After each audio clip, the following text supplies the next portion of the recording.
प्रिय विद्यार्थियों, कैसे हो? आज हम शब्द विचार के बारे में पढ़ेंगे। शब्द क्या है, शब्दों का हम वर्गीकरण किस प्रकार से करें। शब्द एक स्वतंत्र एवं सार्थक इकाई है। शब्द हमें किसी पदार्थ या किसी भाव का बोध कराते हैं। शब्द वर्णों के मिल से बने होते हैं। केवल वर्णों के मिल से बनी ध्वनि को हम शब्द नहीं कहेंगे। शब्द अपने अंदर एक विशिष्ट अर्थ को समेटे हुए हैं। शब्द एक अर्थवान इकाई है। यदि हम किसान कहें तो हमारे सामने किसान का चित्र उभरता है। यदि हम अमरूद कहें तो हमारे मस्तिष्क में अमरूद का चित्र उभरता है। यदि हम गुस्सा कहें, क्रोध कहें तो हमारे सामने क्रोध का भाव का चित्र उभरता है। इस प्रकार से जो शब्द है वह एक सार्थक ध्वनि है। वह अपने अंदर किसी न किसी विशिष्ट अर्थ को समेटे हुए रहती है। आइए ध्यान दें, शब्द एक अर्थवान इकाई है। जब हम किसान की बात करते हैं, कलम की बात करते हैं, अमरूद की बात करते हैं तो हमारे सामने, हमारे मस्तिष्क में किसान, कलम, अमरूद का चित्र उभरता है। दूसरी ओर जो नीचे वर्णों के मेल से बनी हुई ध्वनि है, नशाकी, मलक, अरुमद, ये वर्णों के मेल से बनी हुई ध्वनि अवश्य है, परंतु ये सार्थक समूह नहीं है। ये किसी विशिष्ट अर्थ की ओर संकेत नहीं करती। शब्द क्या है? दो या दो से अधिक वर्णों के मेल से बने सार्थक ध्वनि शब्द कहते हैं। अब बात करते हैं हम शब्द और पद की। स्वतंत्र वर्णों का जो सार्थक समूह है वह शब्द कहलाता है, परंतु जब हम इन शब्दों का व्याकरण के नियमों के अनुसार प्रयोग करते हैं वह शब्द न होकर के एक पद बन जाता है। तो शब्द क्या है? एक सार्थक स्वतंत्र ध्वनि जो अपने अंदर अर्थ को समेटे हुए है। और पद क्या है? जब हम शब्दों का किसी व्याकरण के नियम के अनुसार प्रयोग करते हैं तो वह पद कहलाता है। शब्दों के हम यदि भेद करते हैं तो शब्दों के भेद रचना के आधार पर, बनावट के आधार पर, अर्थ के आधार पर और उत्पत्ति के आधार पर शब्दों के 4 प्रकार से हम भेद करते हैं। तो शब्दों का वर्गीकरण किस प्रकार से हुआ? अर्थ के आधार पर, उत्पत्ति के आधार पर, रचना के आधार पर, प्रयोग के आधार पर। अर्थ के आधार पर जो शब्दों के भेद हैं, एकार्थी शब्द, अनेकार्थी शब्द, पर्यायवाची, विलोम शब्द। एकार्थी शब्द वो शब्द कहलाते हैं जो केवल एक निश्चित अर्थ की ओर संकेत करते हैं।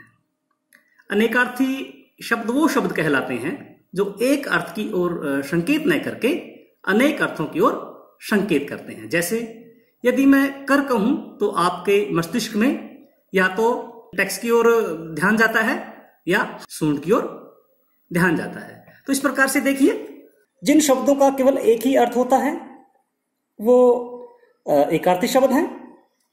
जितनी भी व्यक्तिवाचक संज्ञा है वो इसी कोटि में आती हैं।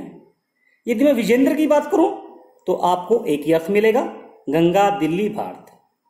अनेकार्थी शब्द, जिन शब्दों के एक से अधिक अर्थ होते हैं वो अनेकार्थी शब्द कहलाते हैं। हार के मेरे सामने 2 चित्र उभरते हैं, मस्तिष्क में 2 चित्र उभरते हैं, पराजय, गले की माला, कर, हाथ, टैक्स या सूंड, कनक, सोना, धतूरा। यदि मैं अर्थ की बात करूं तो प्रयोजन, धन। पर्यायवाची शब्द क्या है? पर्यायवाची या इनको हम समानार्थी शब्द भी कहते हैं। वे शब्द जिनके अर्थ में समानता हो उन्हें हम पर्यायवाची शब्द कहते हैं। जैसे आकाश, नभ, गगन, आसमान, सूर्य, रवि, भानु, भास्कर, बादल, मेघ, जलद, वारिद, फूल, पुष्प, सुमन, प्रसून। विपरीतार्थक शब्द क्या है? जिन्हें हम विलोम शब्द भी कहते हैं। जो शब्द विपरीत अर्थ का बोध कराते हैं, जैसे जय, पराजय, सच, झूठ, पाप, पुण्य, दिन, रात। अब बात करते हैं हम उत्पत्ति के आधार पर शब्दों के कितने भेद हैं। तत्सम शब्द, तद्भव शब्द, देशज, विदेशज। तत्सम शब्द किसे कहते हैं? जो तत्सम शब्द है वह तत् जमा सम के मेल से बना है, जिसका अर्थ है उसके समान, अर्थात संस्कृत के समान। संस्कृत के ऐसे शब्द जिसे हम ज्यों का त्यों प्रयोग में लाते हैं उन्हें तत्सम शब्द कहते हैं, जैसे अग्नि, पुत्र, कर्म, दुग्ध, ग्राम आदि। जो तत्सम शब्द है वो संस्कृत से ज्यों के त्यों ले लिए गए हैं, उनमें किसी प्रकार का कोई परिवर्तन नहीं हुआ है, उनमें किसी प्रकार का कोई बदलाव नहीं हुआ है। अब हम बात करते हैं तद्भव शब्द की। वे शब्द जो शब्द संस्कृत के शब्द हैं परंतु वो अपने मूल रूप से परिवर्तित हो गए हैं, जैसे उजला, कपूर, सांझ, हाथ, आंसू आदि। तद्भव शब्द क्या है? जो शब्द परिवर्तित रूप में मिलते हैं उन्हें हम तद्भव शब्द कहेंगे। जो तद्भव है वह तत् जमा भव अर्थात उससे होना, अर्थात संस्कृत का बदला हुआ रूप, विकृत हुआ रूप। जो उजला शब्द है वह उज्ज्वल से बना है, जो कि हमारा तत्सम शब्द है। कपूर कर्पूर से बना है, और सांझ साय से बना है, हस से हाथ बना है, अश्रु से आंसू बना है। इस प्रकार से जो शब्द हैं वो तत्सम, तद्भव शब्द, देशज शब्द और विदेशज शब्द। देशज शब्द देश जमा जाए अर्थात देश में जन्मा। वे शब्द जो लोगों के सामान्य बोलचाल से विकसित होते हैं उन्हें देशज शब्द कहते हैं, जैसे पगड़ी, लोटा, टांग, झगड़ा, ढोर। ये हमारे आस पड़ोस के हमारे लोक जो शब्द हैं उससे हमारी जो भाषा है उसमें शामिल हो गए हैं। विदेशज, विदेश जमा जय, विदेश में जन्मा। अन्य भाषाओं, अन्य देश की जो भाषाएं हैं उनसे आए हुए जो शब्द हैं वो विदेशज शब्द कहलाते हैं।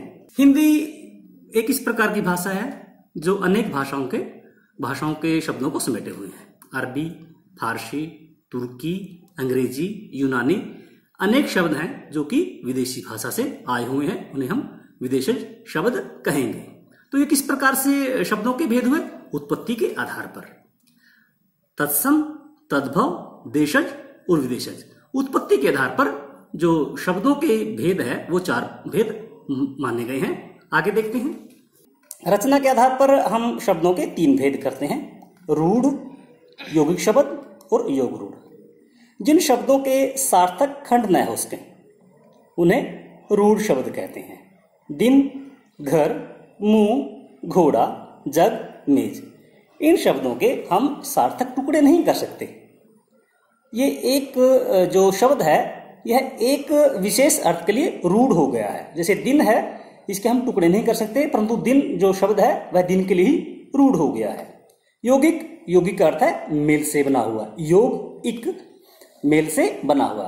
2 या 2 से अधिक शब्दों से मिलकर जो शब्द बनता है उसे यौगिक कहते हैं, जैसे सेनापति, विद्यालय, राजपुत्र, सामाजिक। सेनापति सेना और पति से मिलकर बना है, विद्या और आलय से मिलकर बना है, राजपुत्र। इसी प्रकार योग रूढ़ वे शब्द जो यौगिक तो होते हैं परंतु जिनका अर्थ रूढ़ होता है, विशेष हो जाता है। पीताम्बर, जलज, लंबोदर, नीलकंठ, दशरथ आदि। जो योग रूढ़ शब्द हैं वे 2 या 2 से अधिक शब्दों से मिलकर बने होते हैं, परंतु जो उनका अर्थ है वह रूढ़ हो जाता है, वो किसी विशेष अर्थ की ओर संकेत करते हैं। जैसे नीलकंठ यदि हम कहें तो विशेष व्यक्ति की ओर संकेत करता है, दशरथ एक विशेष व्यक्ति की ओर संकेत करता है। लंबोदर एक विशेष व्यक्ति की ओर संकेत करता है। इस प्रकार से रचना के आधार पर जो शब्दों के भेद हैं वो 3 भेद हुए, रूढ़, यौगिक और योग रूढ़। आगे देखते हैं। प्रयोग के आधार पर या रूप के आधार पर विकारी और अविकारी। विकारी शब्द वे शब्द जिनमें लिंग, वचन व कारक के आधार पर मूल शब्द का रूपांतरण हो जाता है, अर्थात बदलाव आ जाता है। लड़का पढ़ रहा है, लड़की पढ़ रही है, लड़के पढ़ रहे हैं। जो पढ़ रहा है, पढ़ रही हैं, पढ़ रहे हैं, ये लिंग और वचन के आधार पर बदल रहे हैं। जो विकारी शब्द है उसके 4 भेद हैं, संज्ञा, सर्वनाम, विशेषण, क्रिया। संज्ञा किसी व्यक्ति, वस्तु या भाव का बोध कराने वाले शब्द। सर्वनाम जो संज्ञा के स्थान पर प्रयुक्त होते हैं। विशेषण जो संज्ञा या सर्वनाम की विशेषता बताते हैं। क्रिया काम होना, क्रिया खेलना, कूदना, सोना, खाना, आना आदि। जिन शब्दों का जो मूल रूप है वो वचन, लिंग, कारक के आधार पर उनमें कोई परिवर्तन नहीं होता, इन्हें हम अव्यय शब्द भी कहते हैं। ये अपने मूल रूप में ही प्रयोग होते हैं, इनमें किसी प्रकार का कोई परिवर्तन नहीं होता। क्रिया विशेषण, समुच्चय बोधक, विस्मयादि बोधक, निपात, तो ये शब्द हैं ये अविकारी शब्द कहलाते हैं। एक बार देखिए, जिन शब्दों का प्रयोग मूल रूप में होता है और ये लिंग, वचन व कारक के आधार पर उनमें कोई परिवर्तन नहीं होता। क्रिया विशेषण जो क्रिया विशेषता बताते हैं, आज, कल, अब, कब, परसों, इधर, उधर, कैसे, क्यों। संबंध बोधक में, से, पर, आगे, ऊपर, बराबर। समुच्चय बोधक जो योजक का कार्य करते हैं, जो 2 या 2 से अधिक वाक्यों को जोड़ने का काम करते हैं। और, परंतु, या, इसलिए, तो आदि। क्योंकि विस्मयादि बोधक जहां में विस्मय होता है, आश्चर्य होता है, हा, हाय, ओह, वाह या खुदा। निपात यह भी एक अव्यय का भेद है, अविकारी शब्द का भेद है। किसी भी बात पर अतिरिक्त भार देने के लिए, अतिरिक्त जोर देने के लिए जिन शब्दों का प्रयोग किया जाता है वह निपात कहलाते हैं और निपात अविकारी शब्दों के अंतर्गत आते हैं। जैसे भी, तो, तक, केवल, ही, मात्र। तो इस प्रकार से आज हमने देखा शब्द विचार। शब्द कितने प्रकार के होते हैं, शब्दों का हम भेद किस प्रकार से कर सकते हैं। शब्दों का भेद हम बनावट के आधार पर, रचना के आधार पर, अर्थ के आधार पर, रूप के आधार पर और आगे उनका अलग अलग प्रकार से भेद करते हैं। तो आज के लिए इतना ही काफी। नई वीडियो में नए विषय के साथ जल्दी मिलते हैं। बहुत बहुत धन्यवाद।